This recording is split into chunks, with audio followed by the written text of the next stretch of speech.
And good morning and welcome to Winchester Clark County Forum on this 10th day of June 2018. I'm Tim Smith, and joining us on segment one of the program is a Democratic candidate for a 28th District State Senate, and that is Denise Gray. And welcome to the Forum, Denise.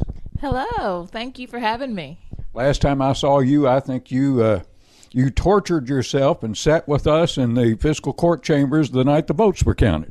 Yes, that was fun. That was great fun. I wanted to be here to see what it was like when results come out. Well, if you thought that was great fun, I don't know.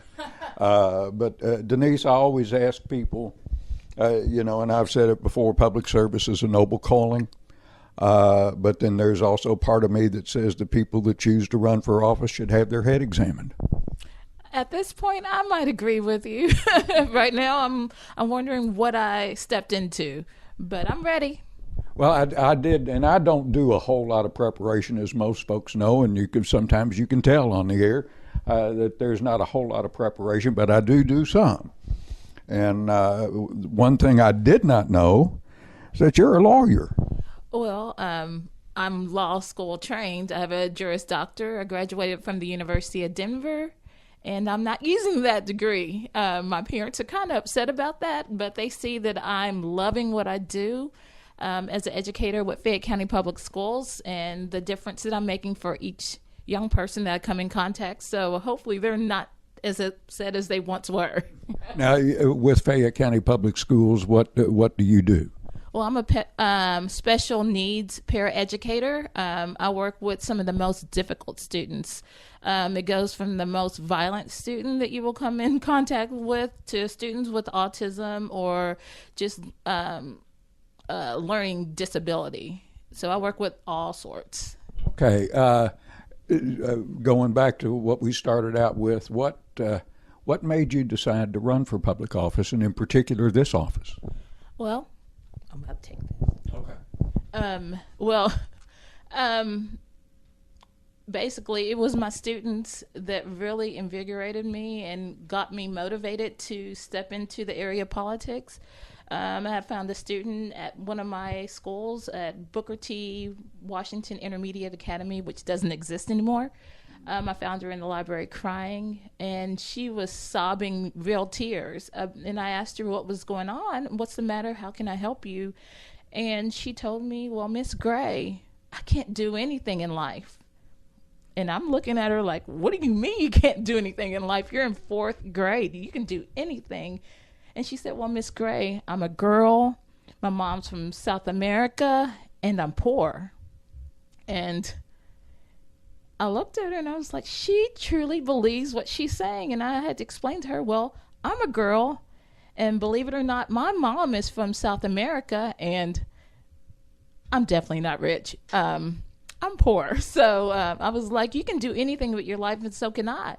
And when I told her those words, I realized my students need to see someone that looks like them, that comes from the same type of environment they come from, in leadership roles out in our community and in our government. And so that's what got me thinking about running for office and becoming more involved. What made me file to run for office on January 4th was that I was upset. I was upset about the rhetoric that was coming from the General Assembly, from my senator, from our governor. Because that's not Kentucky. As someone that was born and raised here in Kentucky, I just felt the urge to stand up and to step out there and run, because as an educator, I see a lot. I see a lot of issues that our General Assembly and our senator has been ignoring. It's bigger than just medical issues. We have people within our community who are dealing with opiate addiction. We have people in our community who are dealing with not being able to vote, or basically being disenfranchised from being a citizen. We have our farmers who are struggling, and they're looking at, and also the public education system dealing with the charter schools. As a public school employee, I know for a fact that charter schools is not the way for our students. What would be best for our students and our next generation of leaders is to fully fund our public education system. It would be in the best interest of our next generation of leaders that we actually make sure our teachers, our state employees, have a fully funded pension plan. And I just saw all these things that were being ignored that I said, why not me? Stop complaining, stop sitting at home, stop getting on Facebook and complaining about it. Why not be the answer? And so that's why I stepped into this. All right, now you obviously you're vested in education. Yes. One of the things I noticed, I got on your website, one of the things I noticed, and I hadn't heard this before, is your stance on standardized testing. Yes. What I'm from right now, education is basically standardized test focused.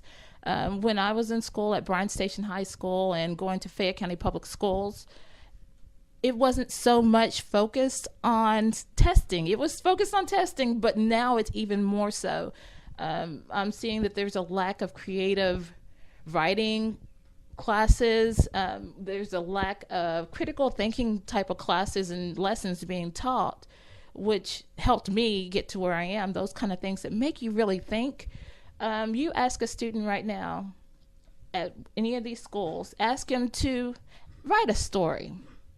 Use your imagination. They can't do it. They can't do it. And right now they can write how you want them to on a test.